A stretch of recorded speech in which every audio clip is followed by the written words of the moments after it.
arguing law. I'm perfectly fine arguing procedure. I am not fine with personal attacks. What I don't expect is to get the treatment I'm getting right now from defense counsel based on being female. And that's exactly, I'm just going to call it out, that's exactly what it is.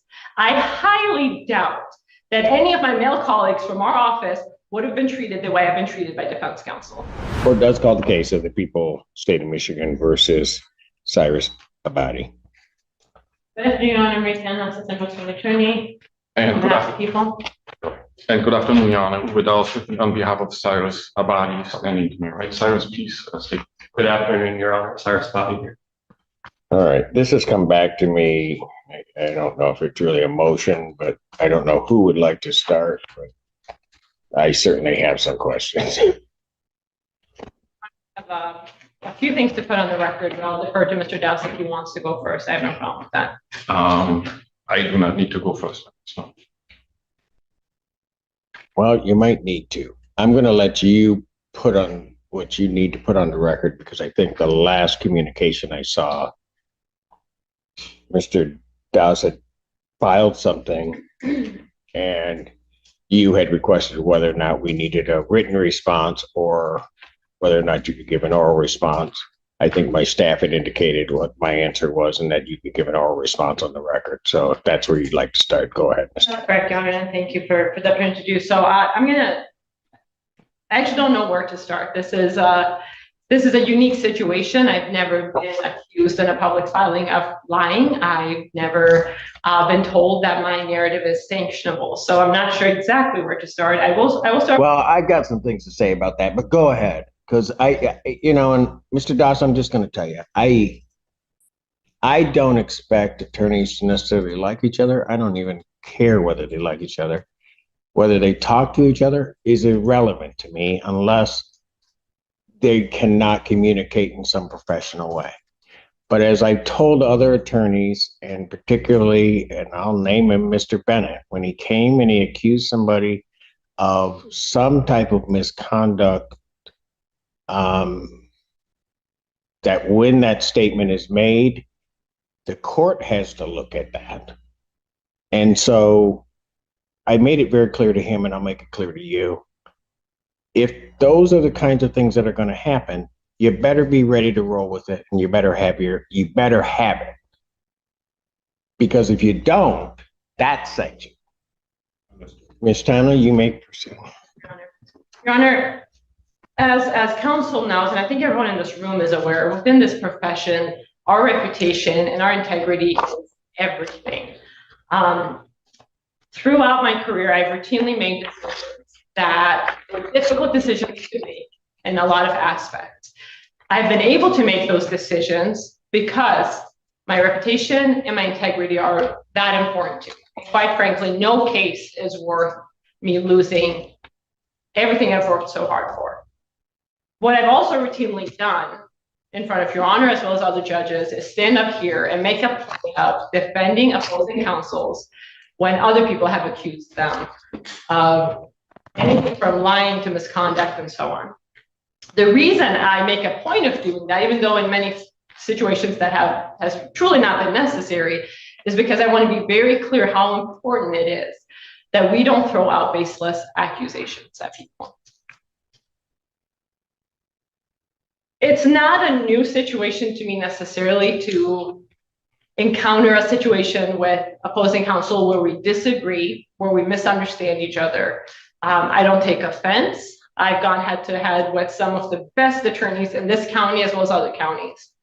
And not once have I been accused of what defense counsel is accusing me of. And what bothers me more is I actually started out respecting defense counsel a great deal. As far as I knew, we had a fine working relationship, and I had no reason to believe that anything changed. I think I in this situation, have been more patient, respectful, and understanding of this defense counsel than I would have been with a lot of other counsel for that reason, because we started out respecting each other. Obviously, we've hit a point where that's changed. I'm not sure exactly why, and maybe counsel will enlighten us today, but he seems to have a personal problem. I am perfectly fine arguing law. I'm perfectly fine arguing procedure. I am not fine with personal attacks. Those personal attacks are not just in the written form in these public filings where I'm being accused of all kinds of things. They've also been verbal. They've also been contained in an email communication. I have an email, and quite frankly, Your Honor, I wasn't going to bring this up because I don't take personal offense. This field makes us develop very thick skin. And I don't anticipate in dealing with other people within this field for them to have thinner skin than I do. And perhaps that is my mistake, and I need to be more cautious and aware of people's hurt feelings and how it affects how they conduct themselves. I do want to put this on the record because I think it speaks to why we saw the reply that we saw. This is an email from September 25th of this year from Mr. Douse to myself. It's in response to a request he made, a reply I sent him, which again, we can certainly look at that, but this is the part I'm concerned about. Curious, you can articulate and posture all you want, Marie. Just don't think for a second that I'm not seeing right through you. I don't know what the intent of that email was. What I do know, it's not necessary for what was being discussed. What I know is that it's a personal attack. So I'll just leave it at that. I'll leave it at that. It's not lost on me that unfortunately we live in a society where people who are privileged and think that they can address female attorneys a certain way that differs from how they would address male attorneys. I do this job not expecting to be treated any differently than my male colleagues. I advocate just as strongly as my male colleagues do. Anything less than that would be ineffective. What I don't expect is to get the treatment I'm getting right now from defense counsel based on being female. And that's exactly, I'm just going to call it out, that's exactly what it is. I highly doubt that any of my male colleagues from our office would have been treated the way I've been treated by defense counsel. And even though I probably shouldn't be shocked at this point, having done this job as long as I have, I truly am. Because in working with many different male, female counsels of all backgrounds, this is the first time it's risen to this level. And that's saying something. What's even more concerning to me is that it was done in a public filing. Now, I realize, and I've come to understand that defense counsel's feelings were hurt by what he seems to believe is attitude for me or my treatment of him. I have not treated him any differently than I would treat any other counsel. I've conducted myself in a professional manner when I could. There are times where we have very intense discussions, and that's not out of any kind of intent to offend anyone. I'm quite shocked that defense counsel is as offended as he is by me and the job I've been doing. I was also shocked to read what he wrote. My hope is, because I try to get— Are you talking about what, and I don't mean to interrupt you, but you're talking about what he wrote in his response? In the reply, specifically in paragraph 5. My hope is that counsel's kind of passions and hurt feelings took over, and that logic and common sense just didn't catch up quick enough before he filed that reply. So with the court's permission, I'd like to offer him an opportunity to essentially withdraw paragraph 5 of his reply and ask the court to strike it from the public record. I think that's the appropriate thing to do. I'm not going to sit here and ask for an apology, but at the very least, that is what he could do to remedy the situation.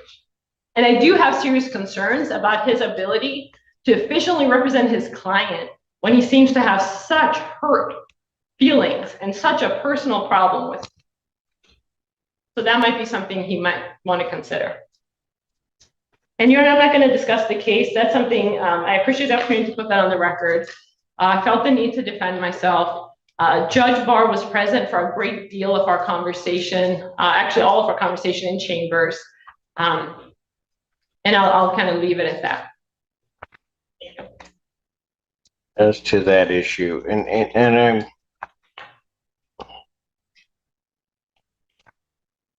I great hesitation in saying this, and certainly Mr. Duss, you can respond if you want to that.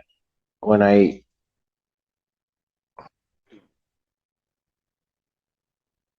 let me just say this before you respond.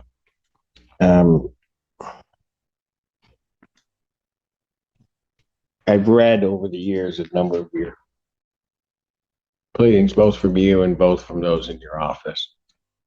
I'm trying to be careful in the way that I put this. What I read when I received that,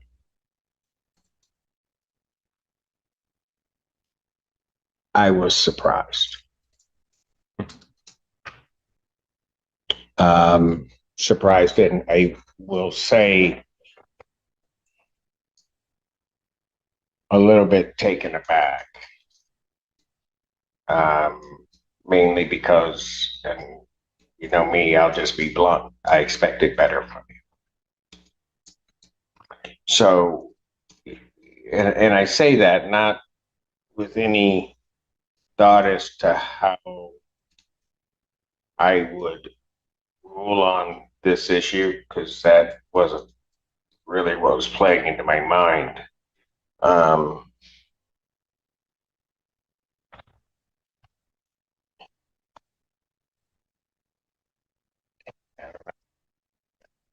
Just expected better. Go ahead, Mr. Doss. Thank you. This is not personal, Judge. This is professional. Which part? What I have put in writing and submitted to the court. No, Mr. Doss. And I'll let you go on. But no, this was clearly personal. I have been reading briefs and preparing briefs, memorandums for over 30 some odd years. I've been reading them as a judge for over a quarter century.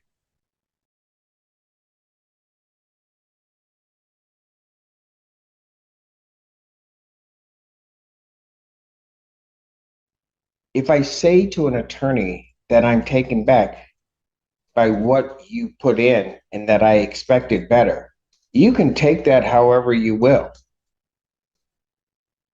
You can defend yourself. You can say I'm all wrong, that I'm washed up, that somehow or another you can say whatever you want. But I don't say it unless I mean it. Understood. Go ahead.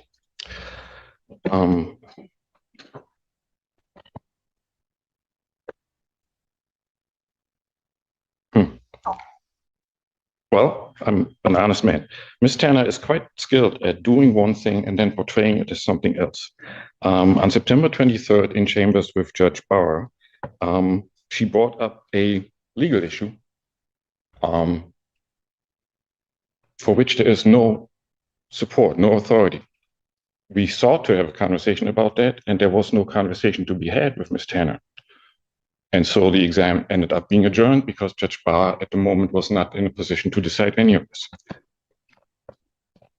The legal issue before the court is, there's no dispute that preliminary examinations are governed by statutes, court rules, and the Michigan Rules of Evidence.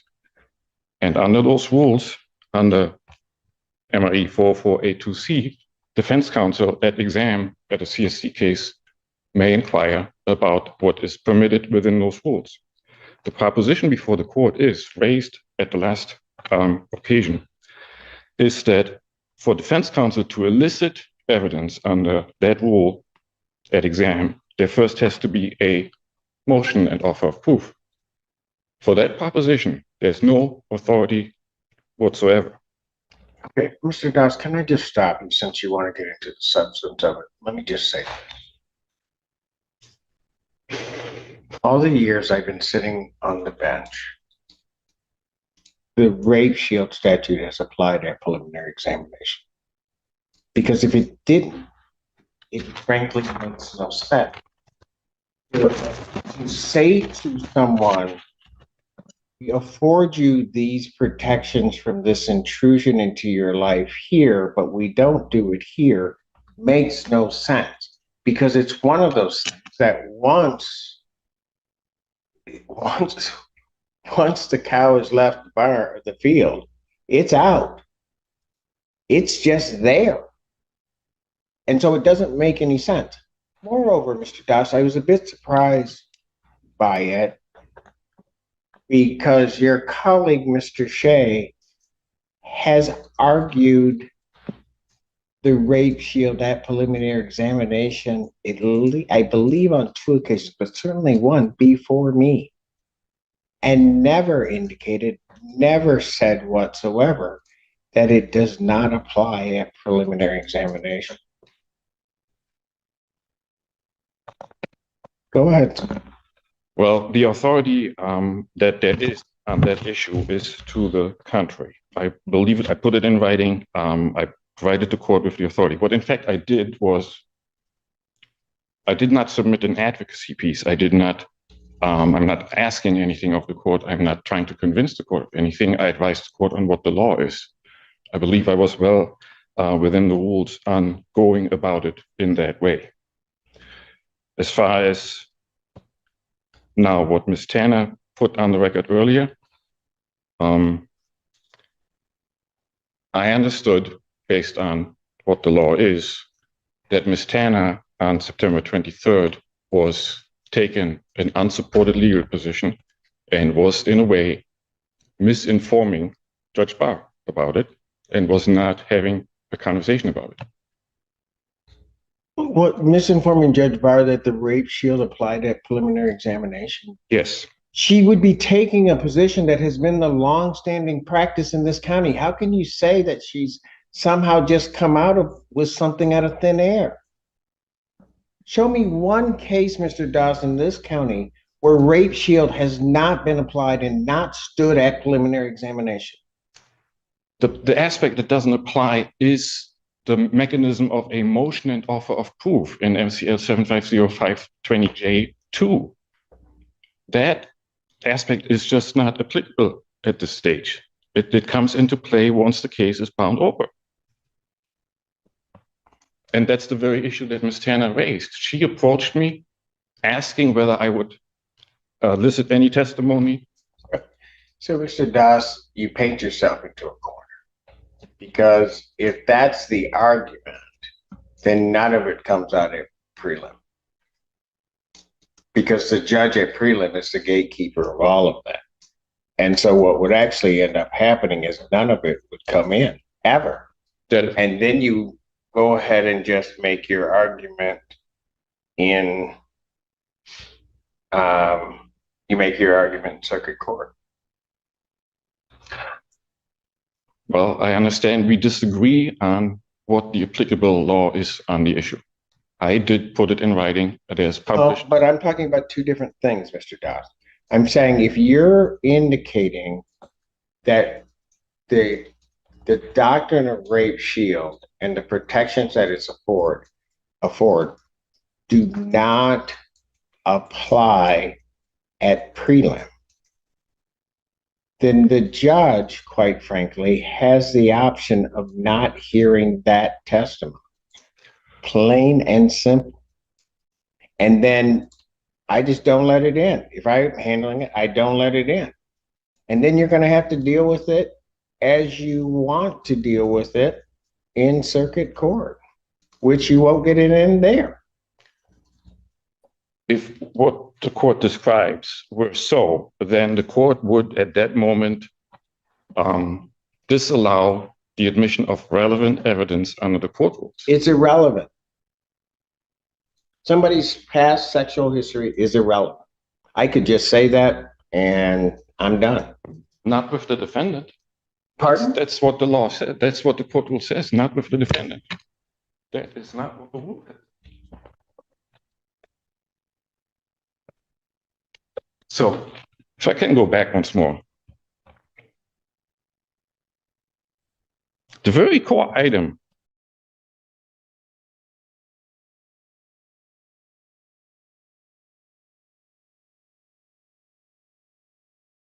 that's at issue is whether defense counsel before exam needs to provide a written motion and offer of proof if defense counsel wishes to inquire into evidence under 404A2C.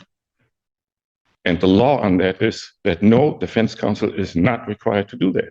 Defense counsel may inquire under the rule. Okay. Okay.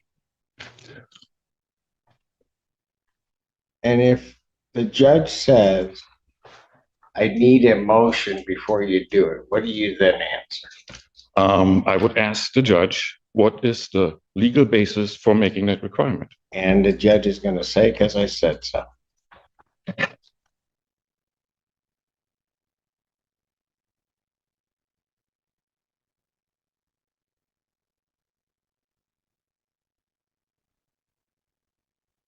I am hearing that, and yes, I am greatly at odds with it because there's no legal basis. Maybe that's the for that reason requirement. you wear the robe and you don't.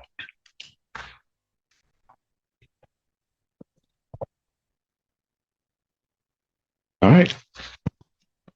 I did submit in writing what I know the law to be, and I stand by that. Anything additional, Mr. At this point, Your Honor. All right. This court is ready to rule so that there's an order that fashion Judge Barr can deal with. And that is that this court indeed does believe that the rape shield statutes were intended to offer certain protections to potential victims.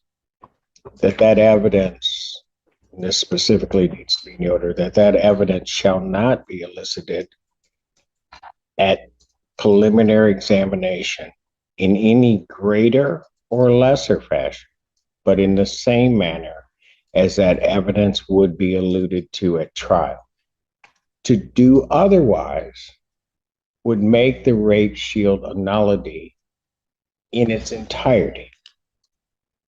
And so therefore, that evidence will not be allowed until such time as the court has had an opportunity to see what evidence is proffered at preliminary examination, is going to be proffered at preliminary examination. Tanner, you will prepare the order. I will sign off, and that is the ruling of the court.